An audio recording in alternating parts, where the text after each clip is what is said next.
씨앗의 약효는 눈을 밝게 하는 명목작용이 있고요. 풍을 제거하는 거풍작용도 있고요.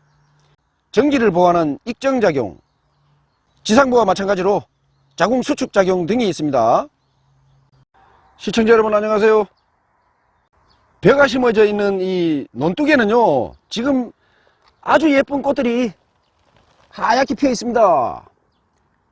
이 꽃이 무슨 꽃일까요? 맞춰보세요. 이 꽃은요, 흔히들 알고 있는 바로 그 쓴바귀의 꽃입니다. 쓴바귀가 하얀 꽃을 피워 올렸습니다. 아주 예쁘죠? 앙증맞고요. 그리고 그 옆에는 이렇게 크로바, 토끼풀이죠.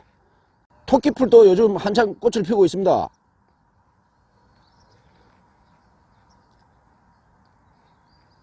그리고 그 한켠에는 또 애기 똥풀이 이렇게 노란 꽃을 피워 올렸는데요. 사실 오늘은 약초꾼이 꽃 구경을 나온 건 아니고요. 시청자분들 중에서 왜 남자한테 좋은 약초만 위주로 영상을 올리느냐는 그 약간의 항의성 댓글을 받고 오늘은 마음먹고 여성분들한테 좋은 신이 여성들에게 내려준 명약이기도 하고요. 보혈제인 약초를 찾아 나왔습니다. 사실 알고 보면 남자한테 좋은 약초는 당연히 여성분들한테도 좋은 것인데 제 설명이 부족하다 보니까 그렇게 느끼신 게 아닌가 반성하게 됩니다. 물론 오늘 소개해드릴 약초 또한 여성분들한테만 좋은 것만은 아니라는 말씀을 드리면서요, 바로 이 식물인데요. 이 식물은 익모초입니다. 지난해 초가을에 씨앗이 떨어져서 발화가 돼가지고 땅에 붙은 듯이 겨울을 이겨내고 다시 이렇게 대를 올려낸 생명력이 아주 강한 식물 중에 하나이기도 합니다. 익모초는 꿀풀과에 속하고요. 해넘이 한해살의 식물이고요. 유사식물들로 송장풀 또는 개속단으로 불리기도 하는 산익모초도 있긴 한데요. 익모초와 같은 용도로 약용한다는 거 알아두시기 바라고요. 익모초는 앞에서도 언급드린 바와 같이 생명력이 아주 강해가지고요. 산과 들, 풀밭, 하천, 밭둑, 논둑 등 어디든 씨앗만 떨어지면 어디에서나 자랄 수가 있고요. 전국적으로 분포하는 식물이죠. 거의 모든 식물들이 그렇습니다만 익모초도 어렸을 때 모습하고 다 성장한 모습이 완전히 다르죠. 어렸을 때의 사진을 약초꾼이 첨부해 드릴 테니까요, 참고하시기 바라고요.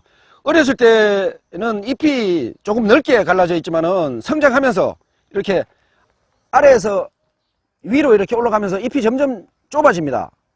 잎이 더 가늘어지고요, 더 가늘고 길게 이렇게 갈라지는 특성이 있습니다. 지금 꽃대가 선 모습인데요. 자, 이 대는요, 익모초의 대는 보시다시피 사각형입니다. 이 사각형의 꽃대가 어떤 것은 1m 이상 크게 자라기도 하고요. 이렇게 줄기 윗부분에 있는 잎의 겨드랑이마다 이렇게 새로운 꽃대가 다시 올라와서 연한 홍자색의 꽃이 층층이 돌려나게 하면서 핍니다. 이 익모초를 지역에 따라서는 육모초라고 부르는 지역도 있다는 거 알아두시기 바라고요. 이 익모초를 약으로 쓸 때는 여름에 꽃이 피기 전에 꽃망울이 맺혔을 때 지상물을 채취해 가지고 잘게 썰어서 햇빛에 말려서 약으로 씁니다. 약명으로는 역시 익모초라고 부르고요.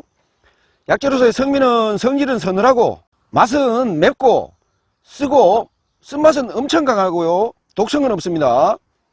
약효는 혈액순환을 촉진하는 활혈작용이 있고요. 피 속의 덩어리를 없애는 산화작용이 있고요. 피떡이라 그러죠. 혈전을 없애는 작용이 있고요. 독을 풀어주는 해독작용이 있고, 열을 내리는 해열작용, 강심강압작용, 그러니까 심장을 튼튼하게 하고 혈압을 내리는 작용이 있고요. 자궁을 수축시키는 자궁수축작용도 있고요. 호흡 중추 흥분작용도 있고요. 근육이완작용도 있고요. 식욕을 좋게 하는 식욕촉진작용, 소변을 시원하게 나오게 하는 이뇨작용, 그리고 진정작용 등이 있습니다. 주치는 출산 전후에 각종 부인병에 특히 좋고요.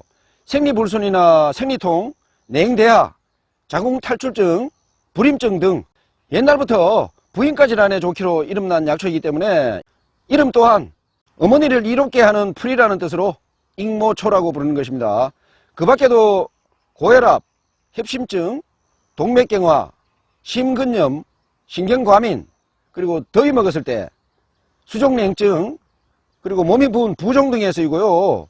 종기나 각종 피부병 등의 외용약으로 쓰기도 합니다.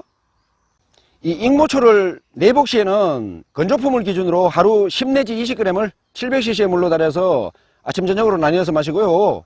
더위를 먹었을 때는 생것을 즙을 내어서 마시면 되고요. 익모초를 오랫동안 고아가지고 조청보다 좀 더 걸쭉하게 만든 것을 고라고 하는데요. 익모초 고를 만들어 먹기도 하고요. 분말이나 환을 만들어 먹기도 하고요. 그 외용 시에는 다리물로 씻거나 생것을 찧어서 바릅니다.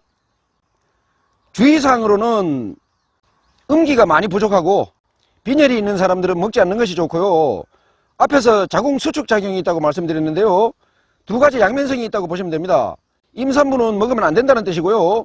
중년 여성들은 성감을 높이는데 도움이 되는 그런 작용이 바로 자궁 수축 작용이라고 이해하시면 될 것 같습니다. 그리고 또 하나 주의할 점은요.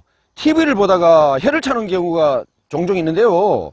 어떤 프로라고 이 말씀을 드리기는 좀 곤란합니다만 산에서 약초를 캐거나 들에서 약초를 베어다가 무쇠로 된 가마솥에 끓이는 장면이나 양은솥에다가 여러가지 약재를 막 넣어서 푹 끓여서는 리포터들한테 몸에 좋은 것이라면서 시커먼 국물을 마시게 하는 장면을 많이 보셨을 겁니다.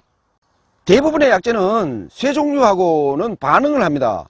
이 익모초 또한 그런 약재 중에 하나이기도 하고요.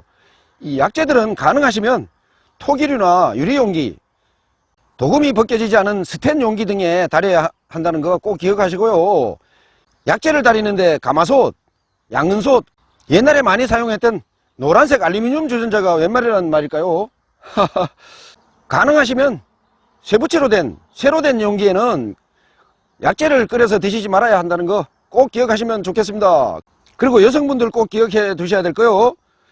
시기가 아닌데 자궁출혈이 있는 혈붕에는요, 이 익모초를 드시면 안 된다는 거 꼭 기억해 두시기 바랍니다. 이 익모초는 씨앗을 약으로 쓰기도 하는데요. 8월달 이후에 열매가 여물었을 때 씨앗을 받아가지고 햇빛에 말려서 약으로 씁니다. 약명으로는 충울자라고 부르고요. 씨앗에는 지방유하고 비타민 A, 레오누린 등의 성분이 들어있다고 합니다. 씨앗의 약성은 성질은 서늘하고 맛은 달고 맵고 약간 쓰고 독이 없습니다. 씨앗의 약효는 지상부하고 마찬가지로 혈액순환을 촉진하는 활혈작용이 있고요.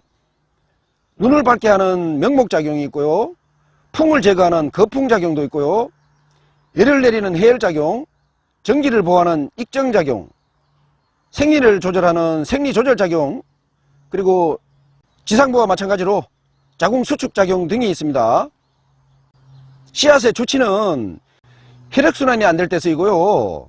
몸이 쇠약해져 가지고 눈도 침침하고 잘 보이지도 않을 때, 그리고 생리불순, 생리통, 산후통, 냉대하 등에도 쓰이고요.